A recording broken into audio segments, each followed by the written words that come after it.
జాతీయ లోక్ అదాలత్లు ఈ నెల 14వ తారీఖున ఈ కేసుల రాజీ కోసమని ఏర్పాటు చేయడం జరిగింది.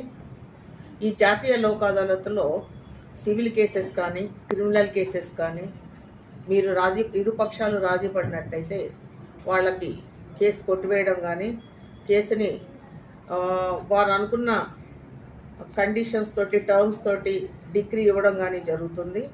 అయితే ఇక్కడ 2 రకాలైన కేసెస్ ఉంటాయి. ఒకటి క్రిమినల్ కేసెస్, 2 సివిల్ కేసెస్.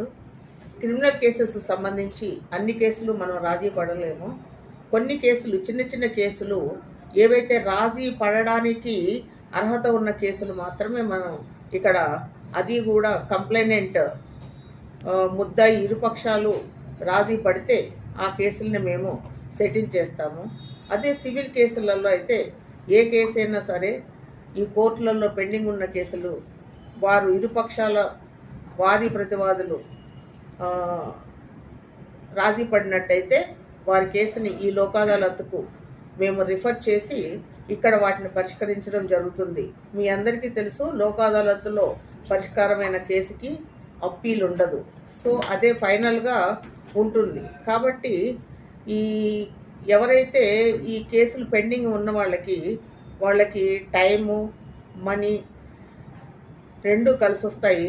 అంతకు మించి వారికి మనశ్శాంతి, ఒక కేసు సెటిల్ అయిన తర్వాత వారికి చాలా మంచి మనశ్శాంతి, గొప్ప మనశ్శాంతి కూడా దొరుకుతుంది.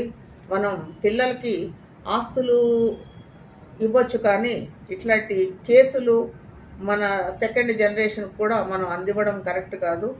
ఏదైనా కానీ ఏ కేసు అయినా కానీ ఒక కోర్టులో పెండింగ్ ఉందంటే అది పక్కలో పాము ఉన్నట్టే లెక్క.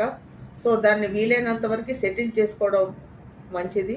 సో కేసు సెటిల్ చేసుకునేటప్పుడు ఒక్కొక్కసారి ఒక 2 అడుగులు మనం కిందికి దిగాల్సి ఉంటుంది, అవతల వాళ్ళు కూడా ఒక 2 అడుగులు కిందికి దిగాల్సి ఉంటుంది. ఒక మంచి ఉద్దేశంతో మనం దీన్ని ముందుకు తీసుకెళ్లేటప్పుడు 2 అడుగులు కిందికి దిగడంలో తప్పేమీ లేదు. సో మీరందరూ కూడా ఎవరైతే కోర్టులలో కేసులు ఉన్నవాళ్ళు వాళ్ళు ఒక సహృదయంతో అర్థం చేసుకోండి.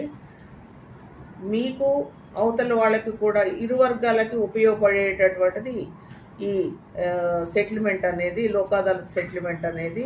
రాజీ మార్గమే రాజమార్గం అని ఆల్రెడీ ఎప్పుడో చాలామంది చెప్తూ వస్తున్నారు. సో ఈ అవకాశాన్ని, అంటే 14వ తారీఖున ఉన్న జాతీయ లోక్ అదాలత్లో ఉన్నటువంటి కేసుల పరిష్కారం అనేటువంటిది లోక్ అదాలత్లో జరుగుతుంది. కాబట్టి మీరందరూ కూడా